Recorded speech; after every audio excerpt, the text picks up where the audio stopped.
Hi there and welcome to a new video. In this one we're going to be talking another alternative to Godot, basically another fork, in this case Blazium engine. So what is firstly, quite quickly, a fork of Godot? So as you already know, Godot is open source, so its source code is out there available for free for everybody on the internet. So basically here is where the Godot code is, and super easily you can click over here and create a new fork, okay? And in a couple of just a few seconds you're going to be having your own I wouldn't call it a private copy, but well, your own copy of Godot, and with this copy you can literally do whatever you want. And there I have my own Godot project, and here I can do anything that I want and start creating my own engine, let's say. So well, this is what Blazium in this case is doing. So basically right now what Blazium has, okay, is that it has its own engine and community roadmap, okay? So if we press on that, we will see, well, both things, and they also have their own website, okay? Until now there isn't much things here, because what happens is that they don't currently have the engine like working.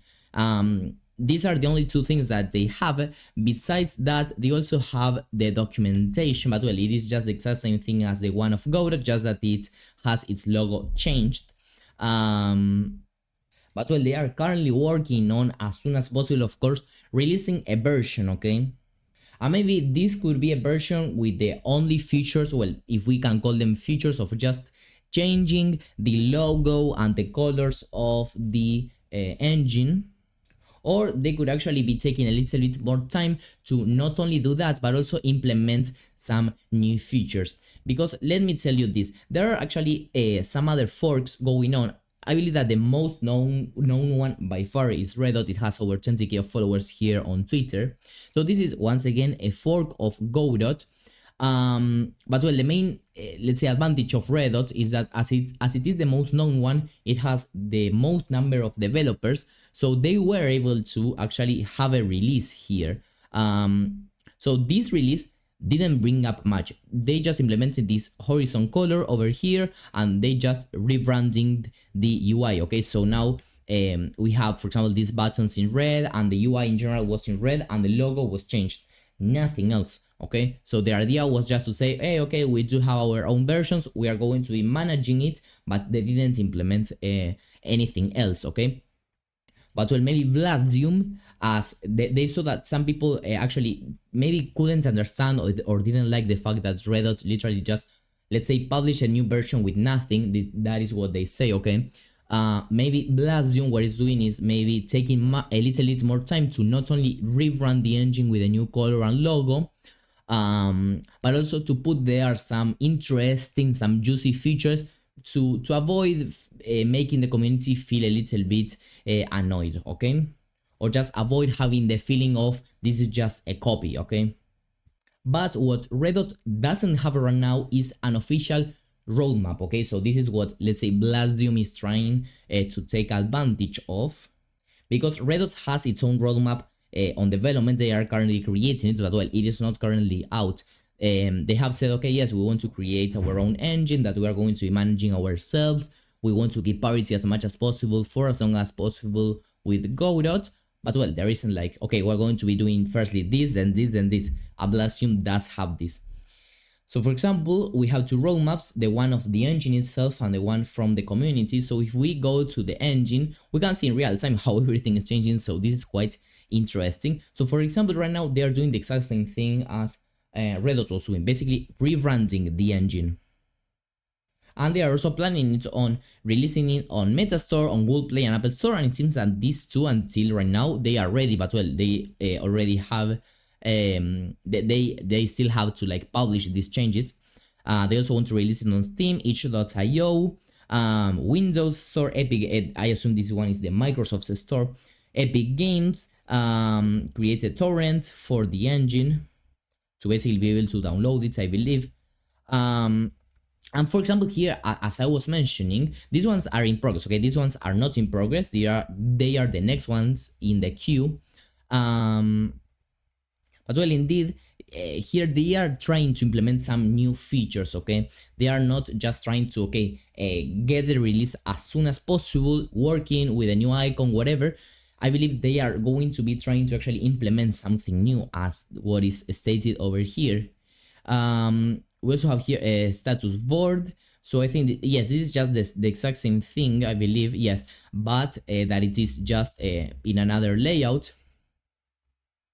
And yes, these are all basically different layouts that you can also check out. So next we have the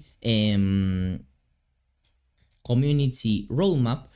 So basically this one has much more to do with the community management. So for example, here we can actually change the layout. I believe that table is a little bit better. So for example, they have in to do create logo variation first team for Godot.io. They want to clean up the docs, and they have already done the drag and drop assets for engine rebranding. And actually, if we click on here, we can take a look at more details on this. But well, once again, they are trying to bring up more content. For example, we have here some community templates, okay? We have even tutorials. So yes, they are trying to bring up more content, okay? So we may have to wait even more time to have an official version of Blazium, but for some people, this seems as a much more serious project, okay? Or maybe that in the long term it could survive a little bit more, or that in the long term it could be more worth it than a Godot, for example. But well, this is something that time will determine, okay? And talking about its Twitter account, it doesn't have as many followers as Godot has. Probably this has to do with timing, because they started like this account, at least the post, the first post is on October the 10th. This is actually just a repost. And on the other hand, if we take a look at Godot, it started on September, okay? So as soon as all the drama happened in Godot, they started here this account. I don't think I'm going to be able to actually scroll down until the first post, but it was literally as soon as the Godot drama started, they literally opened this and the fork and everything, okay? So it was quite quick. But in spite of this account has only 7 days been existing, and it already has 3,000, even 400, followers. So it is quite good, I would say. They also have their own Discord server in which they have over 300 members. So yes, there we have another fork that could be worth taking a look at least in the following weeks. Maybe we could be having some kind of a version or new or whatever. But well, in Godot you do have a version that you can use. In both options, Blazium and Godot, you can contribute right now if you want, so you can do that. But well, my advice is just to wait a little bit, to not like start using one of these for your personal projects, okay? Wait a little bit until everything comes down, until Godot responds, because Godot has literally not been posting for 15 days or something like this. So they must say something in the following days. So yes, for me, just chill out a little bit, relax a little bit, wait a couple of days, and then you're going to be able to make a much wiser choice, okay? So if you always want to keep up to date, I recommend you subscribe to the channel, because I am always uploading the latest possible content. See you in the next one, and bye bye.